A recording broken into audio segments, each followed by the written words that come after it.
Hello, it's Dr. Ken here with a lecture for the Empire module.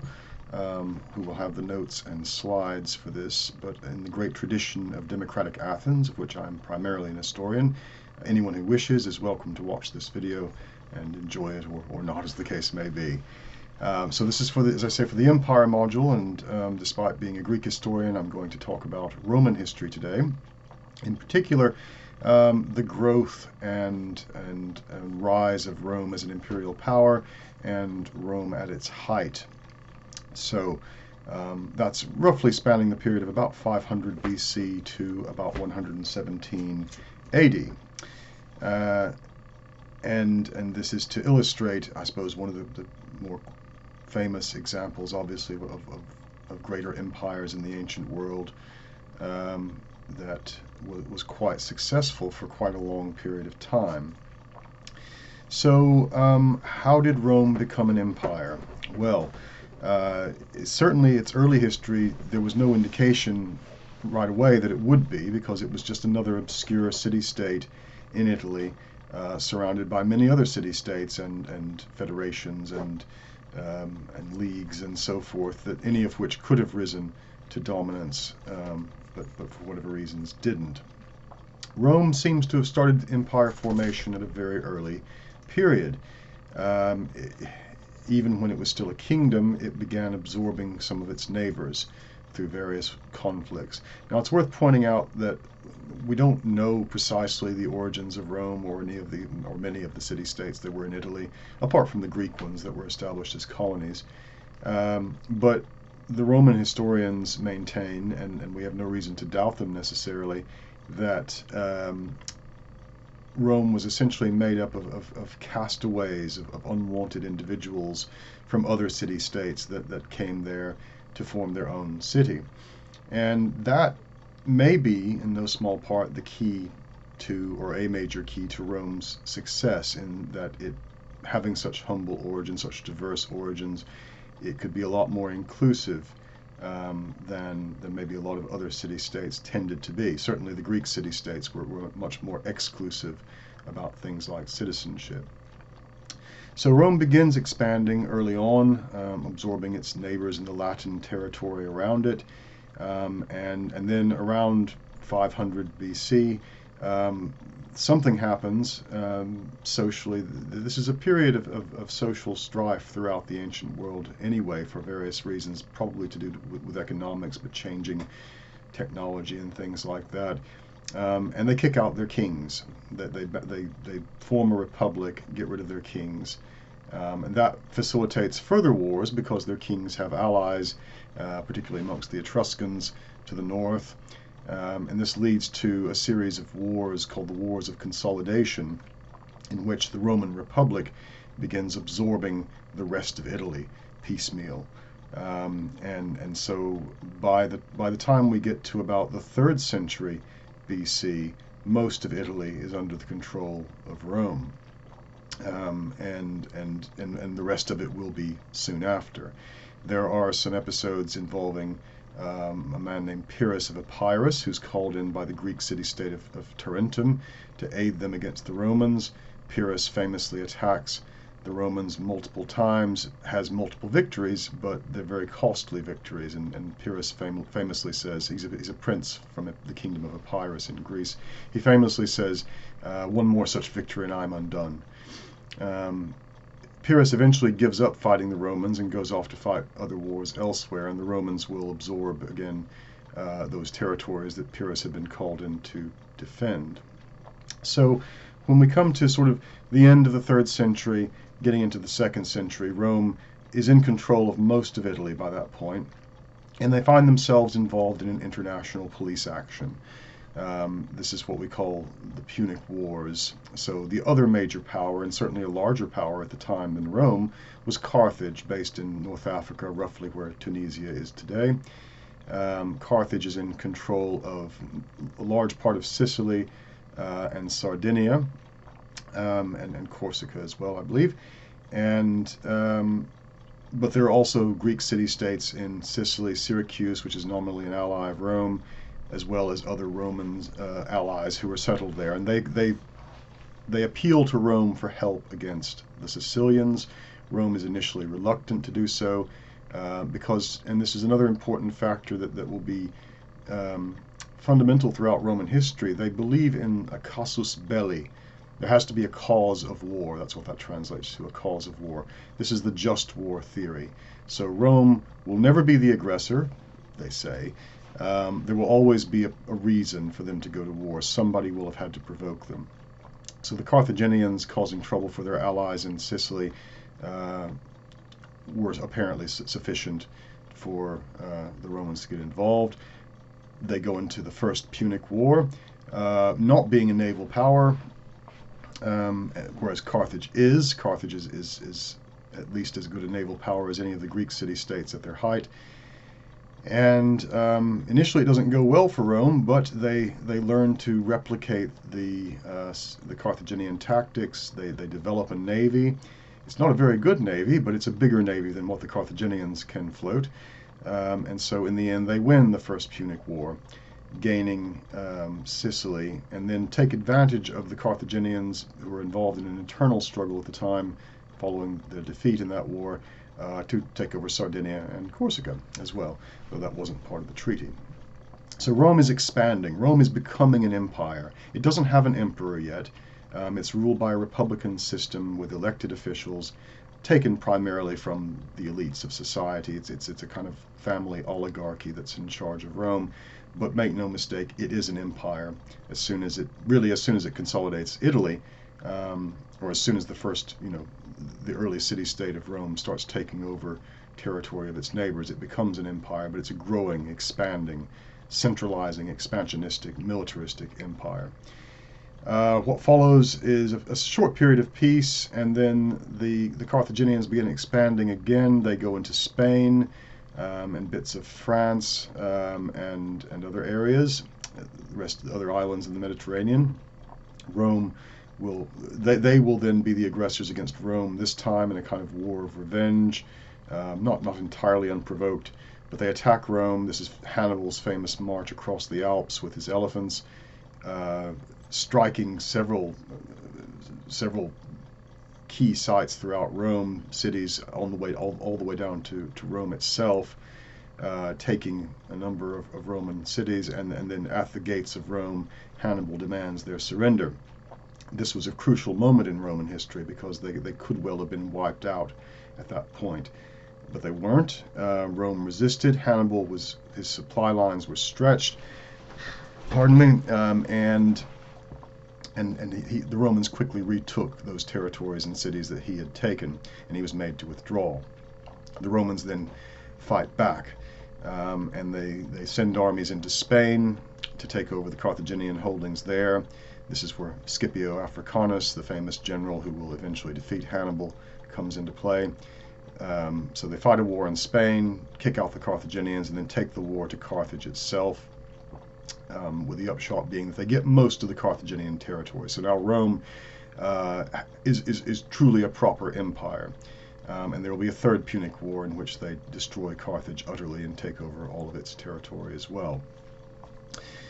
So this is the height of the Roman Republic, and it's marked by this expansion throughout Europe, but also into areas of Asia and as well. So the Greek world begins to be absorbed. The Romans are called into the Greek world to they're the sort of international policemen of the ancient world. They're Team America, if you like, of the early centuries BC. They go into Greece to deal with conflicts that are happening there. They're invited in, and again, the upshot is that they stay. They just end up taking over Greece and then move into other territories further east into Asia Minor, taking over the Greek kingdoms that had formerly been part of Alexander the Great's empire, which in many ways his successors had provided sort of ready packaged units for the Romans to absorb into their empire. And so by the time we get to the 1st century BC, and this is the period of civil wars, you have a hugely expanded Roman Empire. Julius Caesar will add Gaul to it. and other areas in the east will be added as well, and Egypt eventually will be added too. Uh, and it's still a republic. It's still governed by democratically elected, arguably democratically elected figures, although, again, their voting system was heavily skewed towards the elites, and to run for a public election, like for the office of consul, the highest office in the land, cost tremendous amounts of money, so much so that Julius Caesar's war in Gaul, which was considered illegal at the time, was largely about getting money for his election campaign, as well as for consul, as well as paying off his debts from previous elections. That war consequently killed approximately 3 million people, and probably enslaved about the same number, people who were sold into slavery to fund Caesar's election campaigns.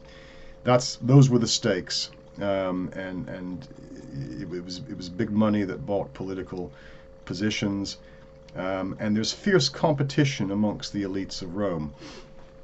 This happens paradoxically, and it leads to civil war. These elites often end up having effectively private armies under their control, or armies that are loyal to their generals. They will fight, and there will be a series of civil wars. This happens paradoxically at a time when Rome is at its richest, when wealth is pouring in from all over the conquered territories, and the provinces in many cases are doing quite well under Roman rule. Roads are being built, civic administration is underway. There's water is piped in.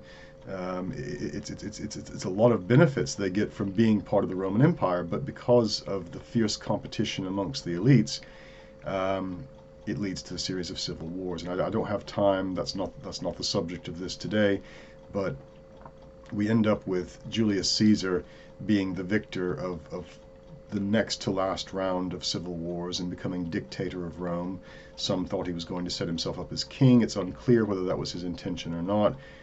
He actually seems to have set about trying to reform the Roman Empire in many ways, and in ways that we would consider quite moderate, in fact. So increasing the public dole, embarking on building programs, public works, reforming this and that bits of the bureaucracy.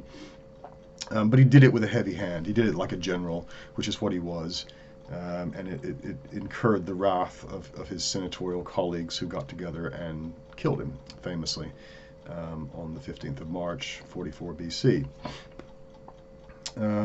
That left a power vacuum, and this led to the next round of civil wars between Marcus Antonius, Mark Antony, and Augustus, well, Octavian at that point, Caesar, who was Julius Caesar's adopted son, and otherwise his great nephew. And again, I don't have time to go through all of that, but the upshot of that civil war was that Augustus would win. Octavian would win. He would take the title of Augustus, and he would become Rome's first emperor. Now, he didn't actually use the title emperor. He called himself princeps, which means first citizen, or first amongst equals, which is a title that our own prime minister still takes today, and other world leaders use. So we refer to this period from about 27 BC, which is the official settlement when the Senate gives him his official powers, the Principate. And the Principate will continue well into into the 3rd century AD, until it's finally replaced by something called the Dominate, or the Tetrarchy, under Diocletian. We'll save that for another day. But so yes, these are emperors. They will take the title of emperor eventually. In Latin, imperator means something like supreme commander. It will come to mean what we think of as emperor. But so will the name Caesar Augustus. So all emperors of Rome will have those names as part of their titles. And correctly pronounced in Latin, Caesar is Caesar, which is used again by other emperors in more modern times, and it's also the origin of the word czar. So what did Augustus Caesar do? How did he transform Rome from a republic into an imperial regime? Well, a number of things, and he did it under the pretext of restoring the republic. So the civil wars, he said, had damaged the republic. it needed to be restored. And so he institutes a number of reforms to restore the republic. And people let him. He was the last man standing. There were no more contenders for the supreme authority. He had defeated them, or they had all died during the civil wars, defeated each other, or been defeated by Augustus himself. So he was the last man standing, and the Senate willingly voted him authority in a range of powers. And the people did so by popular acclaim. They wanted him. They had been through nearly a century of civil war, you have to understand, and they were more than willing to give up their traditional liberties in exchange for security, peace, and prosperity, and that is exactly what he gave them. And he embarks on a series of reforms. And like any good leader, he engages in public works programs. The city of Rome, as you think of it today, the ancient city of Rome, was his doing. It was much less impressive until he came along.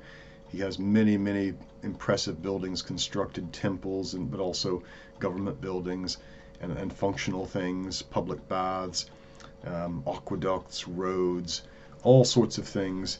And this makes the Romans quite proud. You know, their capital is clearly it's the capital of empire now. It's coming to its own. What did he do to reform the government? Well, he allows the traditional magistrates and assemblies to continue to exist, but he absorbs two fundamental constitutional powers into himself. One is called the tribunician power, and this means he basically takes the powers from a previously elected official called the tribune of the plebs, meaning he can decide when to hold an assembly or not, and in fact he doesn't hold them very often, and most emperors wouldn't thereafter. Why? But when you're ruling by decree. Anyway, and he has the power of veto over all other magistrates' decisions and assembly decisions. In addition to that, the tribunician power gives him freedom from prosecution. He can't be prosecuted for any crime so long as he's got that power. When he has it, initially it's voted for just a fixed term, I think 5 years, but it's always renewed, and eventually it's given to him and his successors for life. So that's a major pillar of his authority.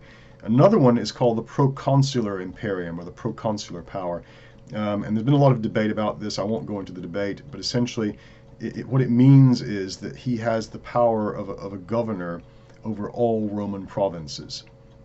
So some provinces are governed directly by him anyway. The Senate votes him a number of the provinces to govern directly, and others are controlled by the Senate. But the proconsular imperium means that he can, in theory and in fact, go into any province he wants and issue orders that have to be followed. So that's another significant plank of his powers, again, which other emperors would have thereafter. And the third, and probably the most important, is, remember I said under the Republic, thanks to the reforms of a man named Marius, armies were loyal to their generals rewarded them, gave them their pensions, and so that allowed for ambitious commanders to fight civil wars with their armies. Well, he does away with that, and he makes all the armies swear an oath of allegiance to him personally, and he is their supreme commander. So that encourages the loyalty of the army to him, specifically to the emperor, and of course, if the emperor has the backing of the army, he can do whatever he wants, effectively, politically, should he need to. In fact, he didn't have to use a lot of overt force to achieve his position. They talk about Augustus auctoritas, that translates to authority. It doesn't mean exactly authority as we think of it. There's nothing official about it, but essentially if he wanted something done, he didn't have to say it. He just sort of had to make it known obliquely, and it would be done. People would, he had a way of just implying, yes, he would like this or that official to be elected consul. What do you know? They'd be elected consul. Or he would like the Senate to issue this or that decree, and they would do it. He didn't have to tell them to. It was just sort of understood. If he made it known, then it would typically be done. So he hardly ever had to use his harsher powers. Occasionally, well, it's worth pointing out there were numerous assassination attempts against him throughout his reign, on average about 3 a year, and he reigned for over 40 years. He's one of the longest reigning emperors in Roman history. It's a testament to his security forces that he was able to stop all those plots against him, and he came down rather heavy-handedly on assassins and their collaborators. But that was quietly, dealt with and not made public. On the public side, you had, you know, the greatness of the emperor, and he was a very modest man. He lived modestly. He dressed just like a senator. His wife Livia, who herself was one of the most powerful women in Rome, with her own security forces and private assassins, she would be seen in public knitting, or doing, or making clothes or something like that, like a proper Roman matron. There was a lot of spin, a lot of image, and it was very successful. All the other emperors that came after Augustus wanted to be like him. Some were more successful than others in that regard, but he really his reforms set the empire on a sure footing, that would last it at least for another 2 centuries of peace and prosperity. Arguably, you could make the case that being an empire like this, that it was bound to fail at some point. But for the Romans of his time, it was a blessing. This is called, the era is referred to as the Pax Romana, the Roman peace, and sometimes the Pax Augusta, the peace of Augustus, where Rome there's no fighting within Rome itself, within the empire. There are skirmishes on the border. These are mostly in Germany, where they're trying to expand, but Augustus eventually decides to make the Danube and the Rhine, the northernmost limits of Roman territory. They struggle to get their troops into Germany because of the landscape, and it's very hard for the Roman armies to fight their traditional form of warfare up there, and the Germans excel at guerrilla warfare. So they draw a line in Germany. There will be some conflicts in the east as well. Again, the success of the Roman Empire seems to be partly down to its inclusivity.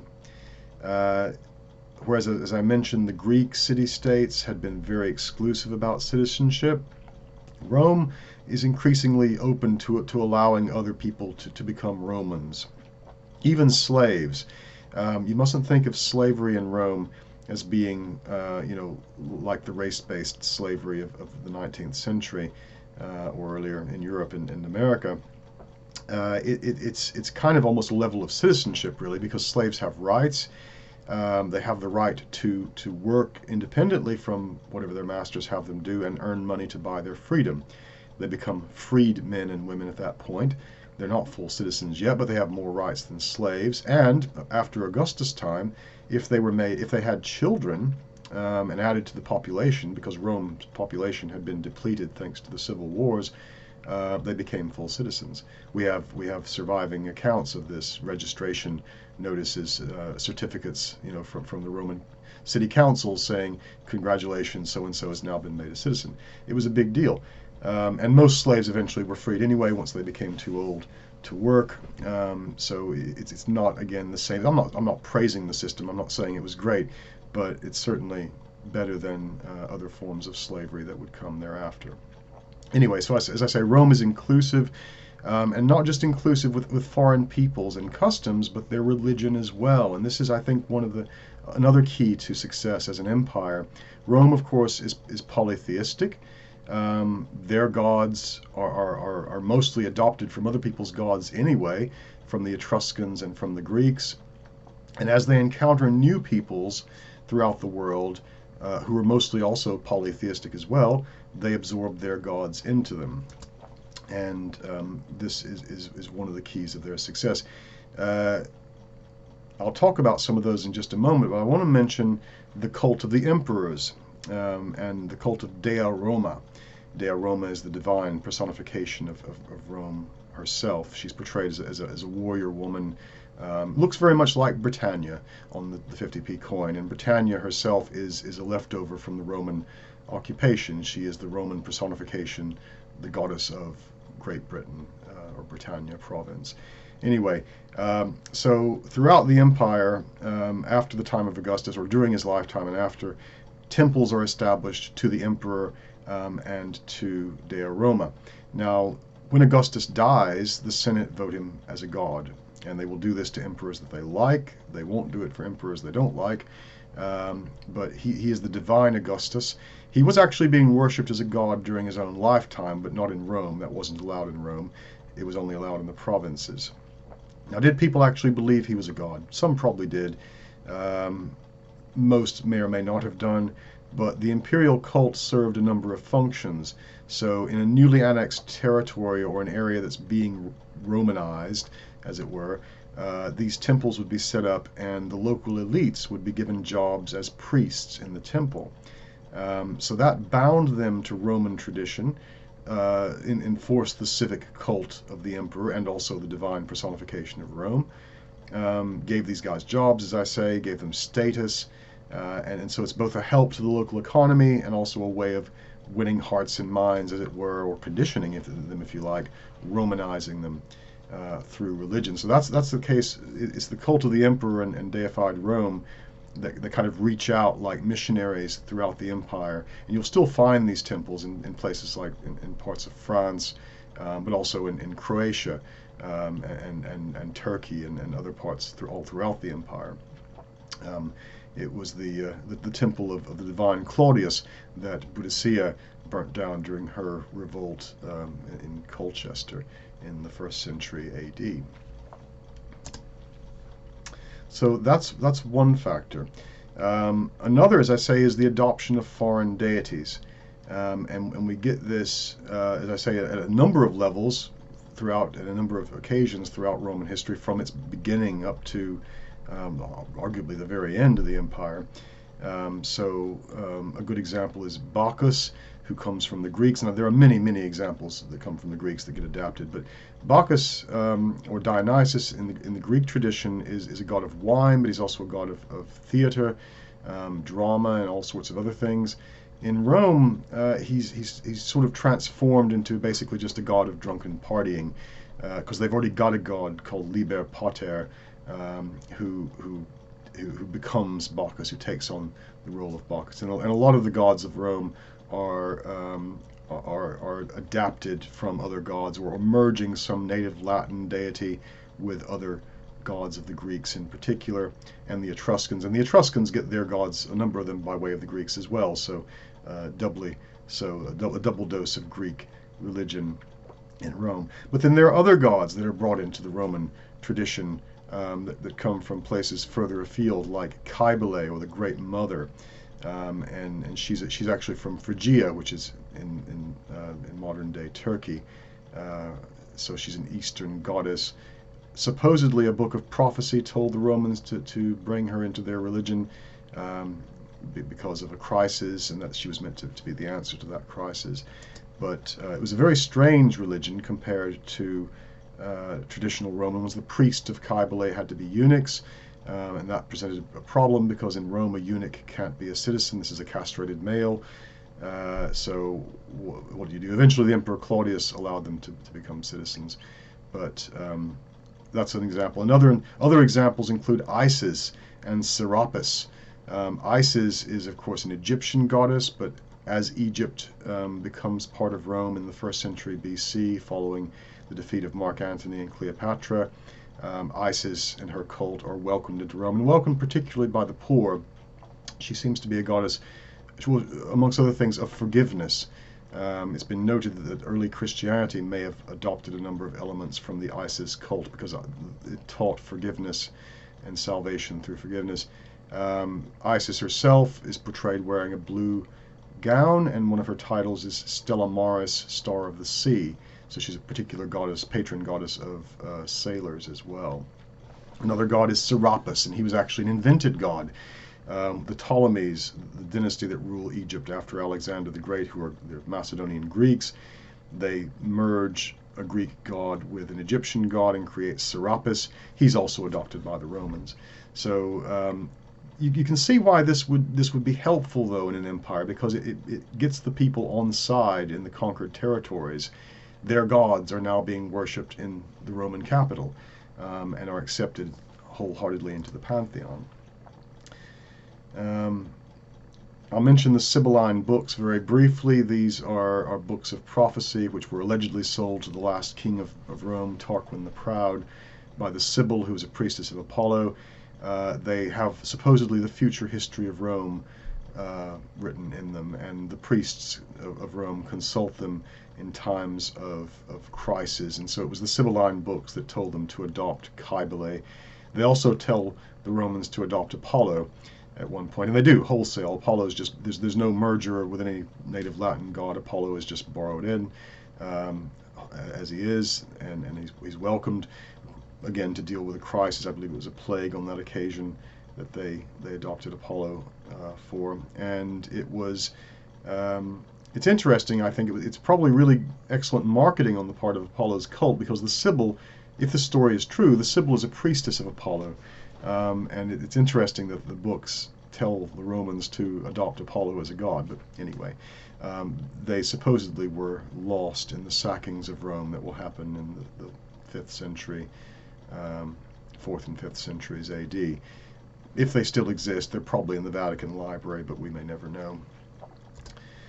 But again, it's almost written into their religion that they will adopt foreign gods.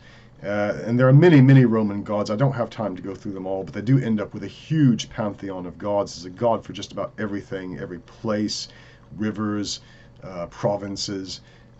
Gods adopted from the Greeks, but some from the Persians, and even native British gods and goddesses. There's a kind of Athena or Minerva equivalent who's based on a native Britannic goddess as well, and worshipped here locally in Britannia province.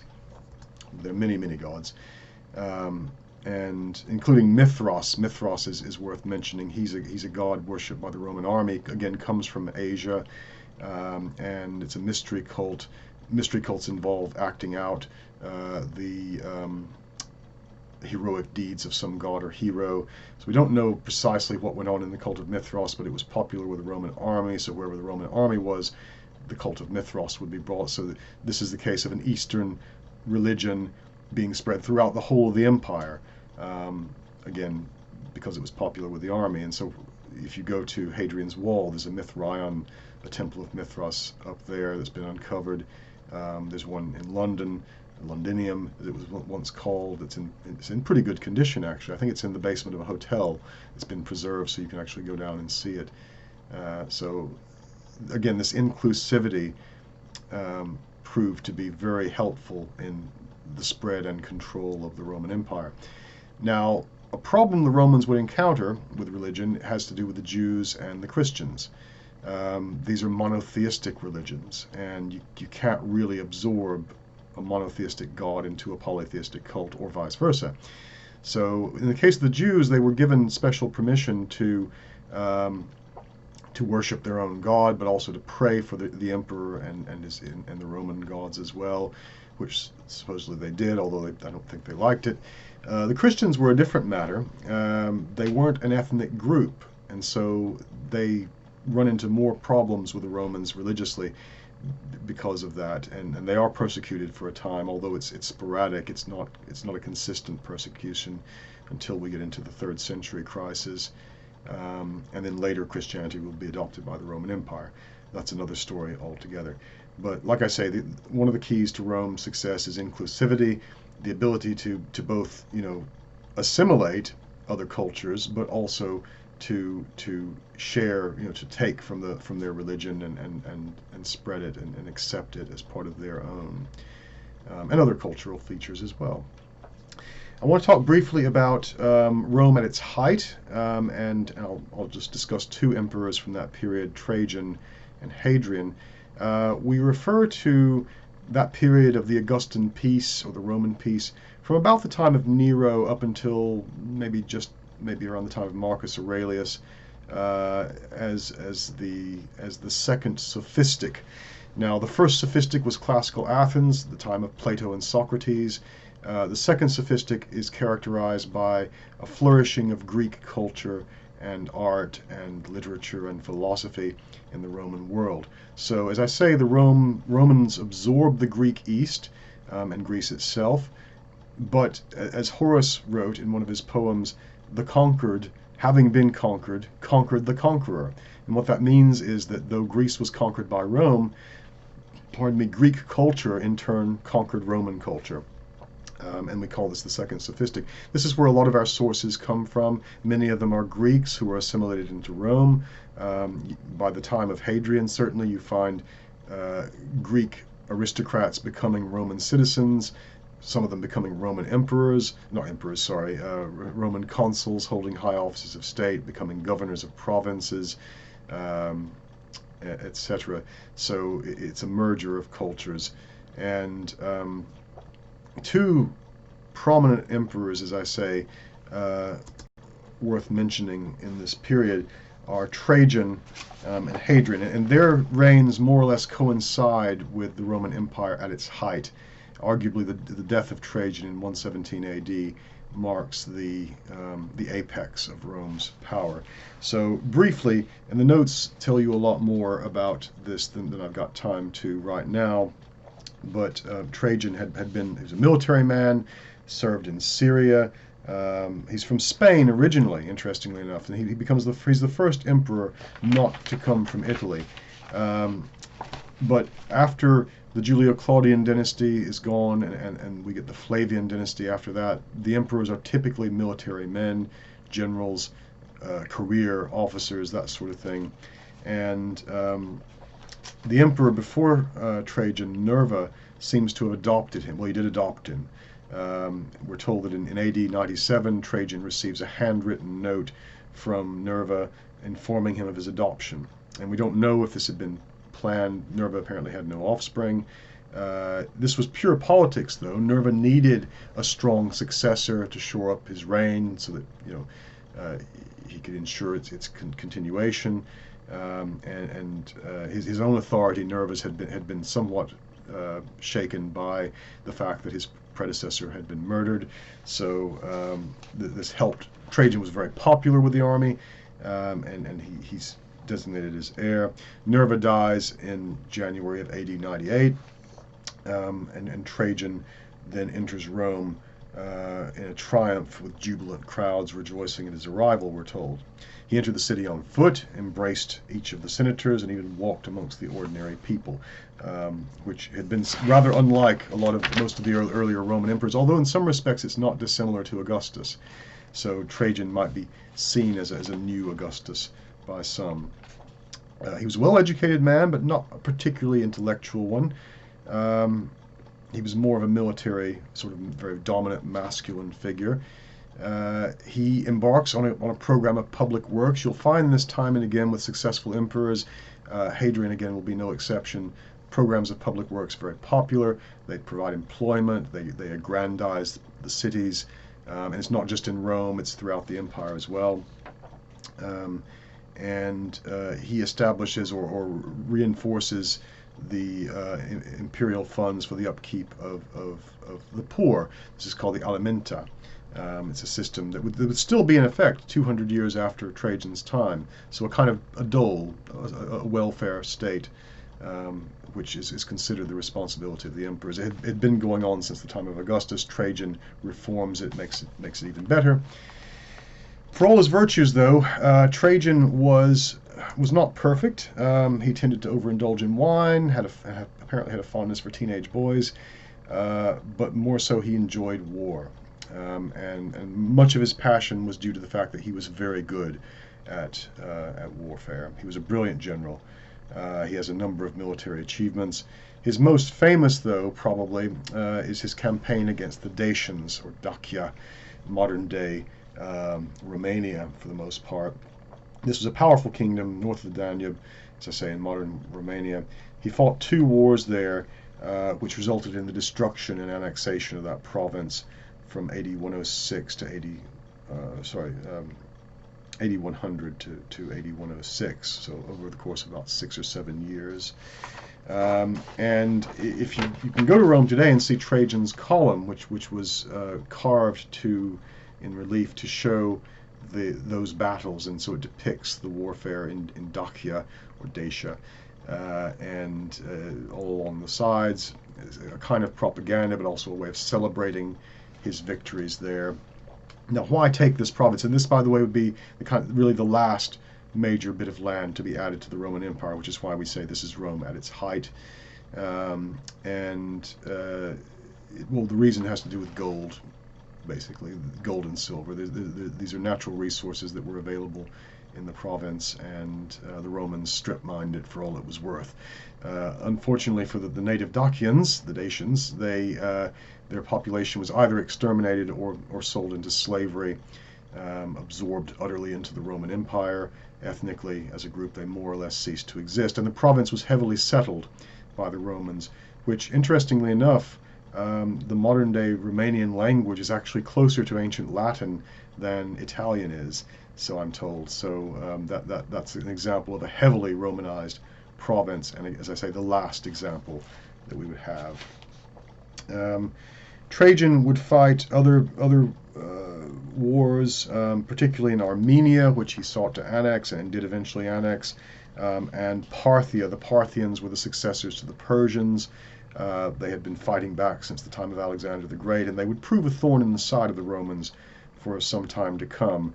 Empires tend to expand until they reach a certain size and or brush up against the borders of other empires. And the Parthian Empire was one almost as big as the Roman one, at least as sophisticated, and they would provide a lot of problems for the Romans in years to come.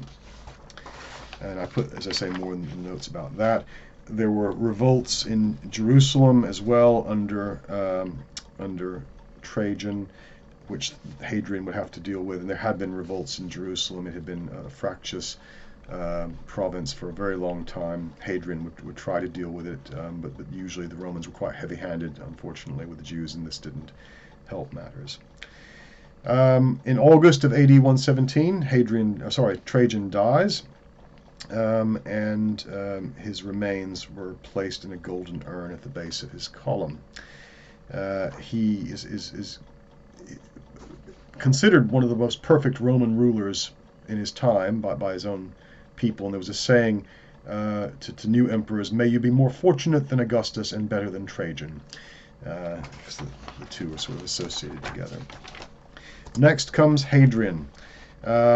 Hadrian is also adopted by Trajan, and there's some interesting circumstances under which this happened. We're not entirely sure of all the details. The adoption seems to have been last minute, and was only announced after Trajan had died.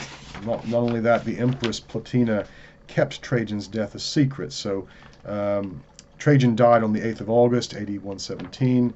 On the 9th, it was announced that he'd adopted Hadrian, and it was only the 11th that it was made public that Trajan had died. So rather suspicious circumstances, but anyway, there we go. Hadrian becomes emperor. He's called the Greekling because of his fondness for Greek culture and literature. He's a very well-educated man, probably one of the most educated emperors apart from Marcus Aurelius, who was a Stoic philosopher. And Hadrian doesn't embark on a war of expansion. He focuses more on consolidation and infrastructure. So he also embarks on a huge building program, bigger than Trajan's, bigger than Augustus's, aggrandizing the city of Rome itself, as well as the provinces. He rebuilds Athens. If you go to Athens today in Greece, you can still see some of Hadrian's contributions there. And he expands the welfare program that Trajan had established, and starts building walls around the empire. So he decides the empire is big enough. In fact, he reduces some of the eastern conquest, the Parthian territory that Trajan had taken. It was just too expensive to hold it, so he draws back a bit there. Starts building walls, not just the famous one here in Britain. That's one of them. That's probably the most famous, but also along the Rhine and Danube as well, and other places, and fortifies the frontier. So interestingly enough, and this probably made sense at the time, but I dare say that traditionally when an empire stops expanding, it starts contracting. And Hadrian's attempt to fix the borders of the empire, turning Rome from a kind of offensive, expansionistic power to a defensive power, marks the beginning of the end. Rome in the west, at any rate, will begin to go into decline, and they'll be faced with all sorts of troubles throughout. Hadrian famously introduces another god into the Roman pantheon. It's his lover Antinous, a young Greek boy from Bithynia, who dies mysteriously in Egypt and then gets deified. Now, Hadrian didn't actually declare him a god. He didn't order anyone to do it, but a bit like Augustus's auctoritas, the authority thing, it was known that he would have liked it, and so it was done. And he certainly promoted the cult of Antinous throughout the empire. So there are lots and lots of statues of this handsome young man from Athens to probably you can find them still in Britannia province as well, where he was worshipped as a god. And Hadrian would then establish a city or build a city called Antinopolis after Antinous as well. So an interesting footnote to Hadrian's rule. Hadrian would also get involved in conflicts in Jerusalem, as I mentioned. There would be a revolt there, and he would put it down rather heavy-handedly. In fact, he was planning to essentially level the Temple Mount and build a temple of Jupiter on top of it, which proved so unpopular that it was eventually abandoned by his successors. So Hadrian presides over Rome at its absolute height, and he would be succeeded by arguably lesser emperors, with the exception of Marcus Aurelius. But Marcus Aurelius, who was a Stoic philosopher as well, ends up spending most of his time defending the empire, going all around it. Hadrian had gone around the empire as well. He visited Britannia. A house was built for him at Vindolanda when he was there for about a week to see his wall, and he personally visited all the provinces. As I say, Marcus Aurelius would too, but he would be fighting insurrections and insurgencies and incursions the whole time. And that pretty much becomes the history of the Roman emperors into the next period. And that will be the subject of our next lesson, which you'll get on the fall of Rome in the West and what goes wrong with them there. So we'll try to answer the question of why did Rome fall. So I've discussed now today Rome at its height, and its growth and achievement as an empire, due to a lot of factors specific to it. I shall leave it at that. Thank you very much for your attention. I hope you enjoyed it.